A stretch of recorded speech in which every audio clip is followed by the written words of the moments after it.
Assalamualaikum warahmatullahi wabarakatuh. Selamat pagi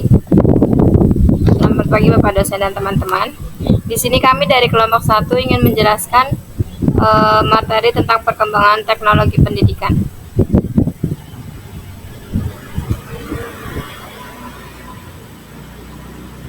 Di sini ada definisi dan konsep dasar. Teknologi itu merupakan proses yang kompleks dan terpadu yang melibatkan orang, prosedur, ide, peralatan, dan organisasi untuk menganalisis masalah dan mencari jalan pemecahan, melaksanakan, mengevaluasi, dan mengelola pemecahan masalah yang menyangkut semua aspek belajar manusia. Jadi di sini ada proses kompleks terpadu. Di sini teknologi pendidikan melibatkan banyak komponen yang saling terkait, seperti orang, guru, siswa, gitu. Kalau prosedur itu ada metode pengajaran, ide, konsep pembelajarannya, peralatan perangkat teknologinya itu gimana. Nah, terus ada dan struktur. Mengevaluasi ya, setelahnya ada menganalisis masalah, mencari solusi dan mengevaluasi. Teknologi pendidikan digunakan untuk mengidentifikasi masalah dalam proses belajar, mencari solusi yang efektif, menerapkan solusi tersebut, dan mengevaluasi hasilnya. Terus ada semua aspek belajar manusia. Teknologi pendidikan dapat diterapkan untuk membantu semua aspek belajar manusia, mulai dari pembelajaran dasar hingga pendidikan tinggi, dan bahkan pembelajaran sepanjang hayat.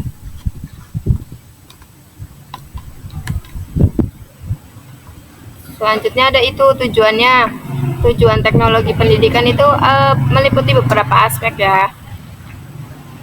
Yang pertama itu memecahkan masalah belajar.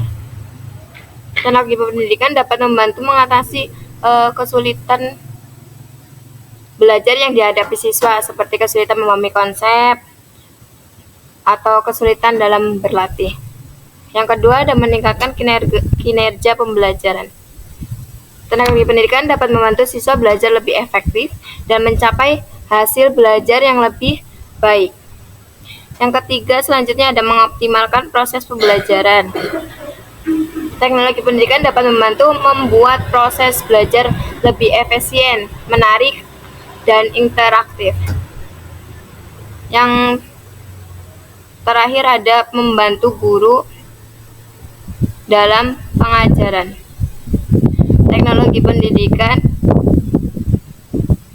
Teknologi pendidikan dapat membantu guru dalam mempersiapkan materi pelajaran, menyampaikan materi dengan lebih efektif, dan memantau kemajuan siswa.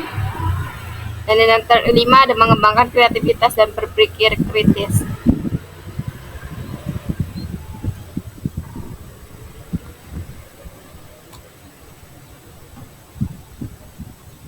Nah, selanjutnya itu ada media teknologi pendidikan pada masa kini. Di sini ada beberapa media. Yang pertama itu ada media pembelajaran berbasis Android. Ini merujuk pada aplikasi dan platform pembelajaran yang dirancang untuk perangkat Android seperti smartphone dan tablet. Contohnya termasuk aplikasi belajar bahasa, aplikasi matematika, aplikasi edukasi, dan platform pembelajaran online yang dapat diakses melalui perangkat Android. Terus yang kedua itu ada media audio dan video. Di sini itu mencangkup penggunaan audio seperti contohnya ya, ada podcast, rekaman, suara, musik gitu. Terus yang ini ada video juga, seperti film edukasi, ada tutorial dan presentasi. Dalam proses pembelajaran, media ini dapat membantu dalam menyampaikan informasi, meningkatkan pemahaman, dan membuat pembelajaran lebih menarik. Yang ketiga itu ada virtual reality. Adalah teknologi yang memungkinkan pengguna untuk merasakan pengalaman imersif dan interaktif dalam lingkungan virtual. Dalam pendidikan, VR dapat digunakan untuk simulasi, kunjungan lapangan virtual dan pembelajaran interaktif yang lebih mendalam. Yang terakhir, yang keempat ada alat bantu presentasi. Perangkat di sini ada alat bantu presentasi itu merujuk pada perangkat lunak dan perangkat keras yang digunakan untuk membuat dan menampilkan presentasi seperti Microsoft PowerPoint, PPT ya, terus ada Google Slides dan proyektor. Di sini itu termasuk alat bantu untuk presentasi. Dalam presentasi kita bisa menggunakan alat apa aja yang untuk disediakan saat presentasi itu. Itu untuk memudahkan guru menyampaikan kepada muridnya, untuk memudahkan guru dalam menyampaikan materi pembelajaran yang lebih menarik dan lebih efektif. Siswa. Sekarang saya akan membahas dampak teknologi terhadap moral dan nilai-nilai siswa dapat dibagi menjadi beberapa aspek positif dan negatif. Yang pertama, dampak positif. Dampak positif dari teknologi terhadap moral dan nilai mahasiswa itu ada pengembangan pengetahuan, yaitu pengembangan pengetahuan itu terdiri dari yang mengakses informasi dan sumber daya pendidikan dengan lebih mudah dan cepat, yang dapat meningkatkan pengetahuan dan keterampilan mereka. Yang kedua, kolaborasi global. Kolaborasi global ini memungkinkan siswa berkolaborasi dengan siswa lain di seluruh dunia, menghadirkan perspektif global ke dalam pembelajaran mereka. Yang ketiga, interaksi yang lebih menarik. Interaksi yang lebih menarik ini dapat mengubah paradigma pendidikan dengan memberikan pengalaman pembelajaran yang lebih interaktif dan menarik yang dapat meningkatkan motivasi belajar siswa. Lalu ada dampak negatif dari teknologi terhadap moral dan nilai-nilai mahasiswa. Yang pertama, kurangnya fokus. Dampak negatif dari kurangnya fokus itu banyak terjadi karena adanya informasi yang menarik melalui teknologi digital membuat siswa menjadi kurang fokus dalam belajar. Yang kedua, perubahan perilaku. Perubahan ini dapat mengakses konten yang tidak pantas seperti pornografi yang dapat merusak moral dan nilai-nilai mereka. Yang ketiga, degradasi moral. Penggunaan gadget yang tidak diawasi dapat menyebabkan degradasi moral karena siswa dapat dengan mudah mengakses konten yang tidak seharusnya dilihat seperti situs pornografi. Yang keempat dari dampak negatif yaitu kurangnya interaksi sosial. Penggunaan gadget yang berlebihan dapat membuat siswa kurang berinteraksi dengan lingkungan yang ada di sekitarnya. Hal ini dapat mempengaruhi perkembangan nilai sosial mereka. Lalu yang selanjutnya tentang tantangan dan solusi teknologi pendidikan. Tantangan dan solusi teknologi pendidikan dapat dibagi menjadi beberapa aspek yang perlu dipertimbangkan dalam implementasi teknologi dalam proses belajar mengajar. Di sini kami akan menuturkan tentang tantangan dan solusi teknologi pendidikan. Yang pertama tentang tantangan. Tantangan yang ada dalam teknologi pendidikan yaitu kesenjangan digital, yaitu banyak siswa tidak memiliki akses ke perangkat atau internet yang diperlukan untuk pembelajaran jarak jauh, sehingga mereka terisolasi dari sumber daya belajar yang lebih luas. Yang kedua, kurangnya fokus tantangan. Dari banyaknya siswa menjadi kurang fokus dalam belajar karena banyaknya informasi menarik di internet yang dapat mengganggu proses belajar mereka. Solusi yang kita gunakan yaitu penggunaan aplikasi pembelajaran yang membatasi akses ke konten yang tidak relevan dengan materi pelajaran, serta penggunaan metode pembelajaran yang lebih interaktif.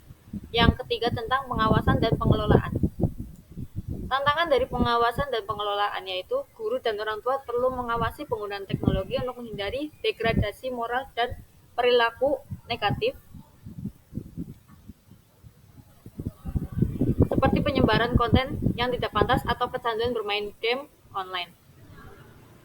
Solusi dari pengawasan dan pengelolaan yaitu memasukkan materi tentang keselamatan online, dan etika digital, serta pelatihan bagi guru dan orang tua tentang cara mengawasi penggunaan teknologi.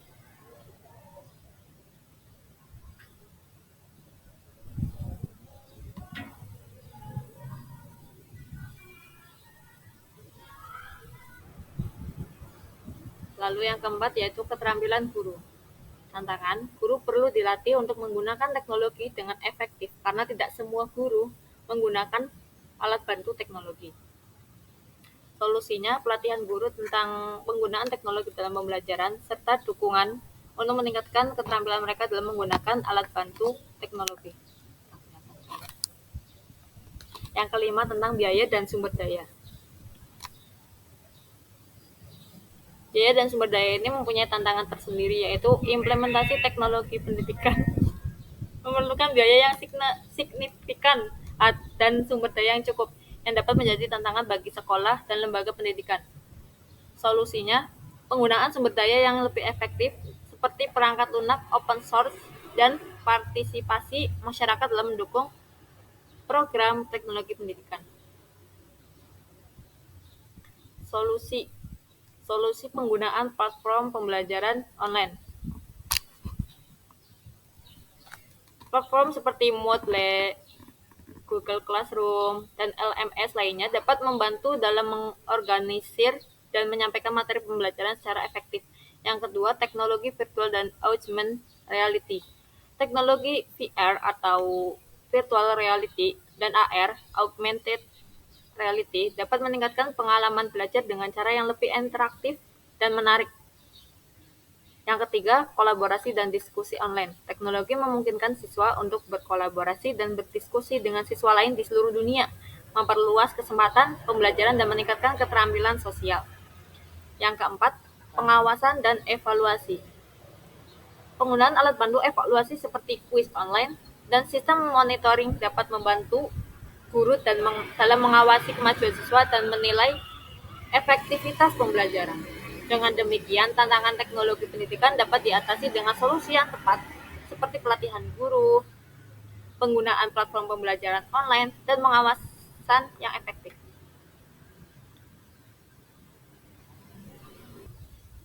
Lalu dilanjutkan tentang penerapan teknologi dalam bidang pendidikan. Baik teman-teman, kita akan masuki materi selanjutnya, yaitu contoh penerapan pendidikan. Contoh penerapan teknologi pendidikan. Nah, penerapan teknologi pendidikan ini dalam bidang pendidikan menjadi suatu hal tuh yang sangat penting, khususnya untuk meningkatkan kualitas pembelajaran. Penggunaan teknologi dapat membantu siswa untuk lebih mudah memahami materi informasi dan memberikan kenyamanan bagi semua peserta, mungkin semua siswa, memudahkan memberikan informasi dan memberikan kenyamanan bagi semua orang yang ada di lingkungan sekolah. Nah, dari penerapan teknologi itu kita bisa menerapkan itu, pertama tuh menggunakan media pembelajaran online. Seperti media pembelajaran online itu seperti kita tuh waktu kita COVID. Nah, online itu kan kita menggunakan namanya teknologi. Nah, dengan cara teknologi ini kita tuh bisa melakukan belajar dengan daring, online learning. Nah, dari sini adalah kita bisa menerapkan teknologi dalam bidang pendidikan. Karena apa? Teknologi pendidikan ini memang benar-benar harus kita miliki, harus kita kuasai. Apalagi kalau misalkan kita jauh dari orang tua, misalkan ada kayak seminar, mungkin seminar dari Timur Tengah, itu kan kadang-kadang tuh kita menggunakan namanya teknologi untuk bisa belajar. Mungkin dengan cara mengadakan game dengan layar, misalkan kita belajar dengan orang-orang yang berbahasa Arab, misalkan kayak syekh besar. Nah, itu kan jauh tuh kan. Nah, dengan teknologi ini maka mempermudah seorang yang tadinya jauh jadi dekat, karena bisa melihat dengan menggunakan teknologi. Kemudian ada proyektor untuk mempresentasikan materi. Nah, kita setiap hari, setiap saat, ketika mata kuliah, ketika ada perkuliahan, pasti adanya presentasi. Nah, dengan adanya presentasi ini, kita kan kelompok presentasi itu kan menggunakan laptop sendiri. Tapi bagaimana kita cara menayangkan materi yang kita telah buat dengan cara adanya benda namanya proyektor. Nah, disinilah proyektor itu memudahkan dalam proses pembelajaran. Kemudian ada perpustakaan digital. Perpustakaan digital ini memang benar-benar perlu kita pelajari. Perpustakaan digital ini mungkin kita yang dari jauh, misalkan rumah kita tuh pedalaman, belum bisa ke perpustakaan di kota. Nah, kita bisa nyari menggunakan gadget kita dengan mungkin bisa mengunduh aplikasi di Play Store, yaitu Ipusnas. Nah, dari situ perpustakaan digital itu berpengaruh sangat. Kemudian adanya administrasi dan manajemen. Administrasi dan manajemen ini perannya itu alat perencanaan dan penjadwalan kelas, membantu guru mengoptimalkan waktu pengajaran. Aplikasi komunikasi sekolah memudahkan komunikasi secara guru, siswa, dan orang tua. Administrasi dan manajemen. Nah, penerapannya itu mungkin ya, ketika seorang guru membuat rapot seorang siswa atau seorang murid, itu dengan cara menggunakan kayak misalkan kan menilai mengumpulkan data nilai siswa, itu pasti adanya penggunaan teknologi, mungkin menggunakan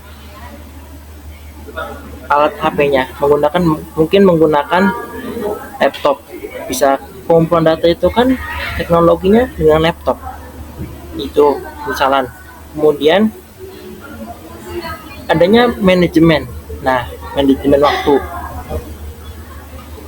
sepertinya halnya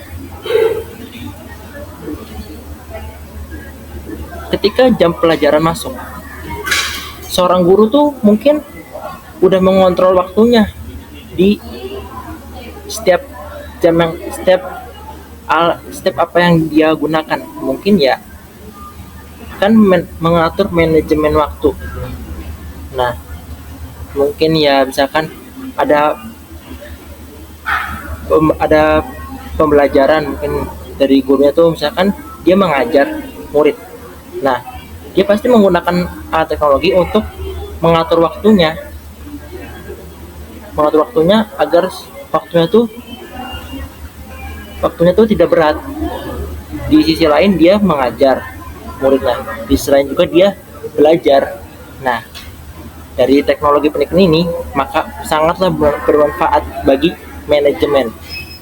Mungkin itu saja yang bisa kelompok 4 jelaskan. Mohon maaf bila ada kesalahan dan kekurangan dari kita. Itu mungkin bisa jadi kritik dan saran untuk kalian. Terima kasih semuanya. Assalamualaikum warahmatullahi wabarakatuh.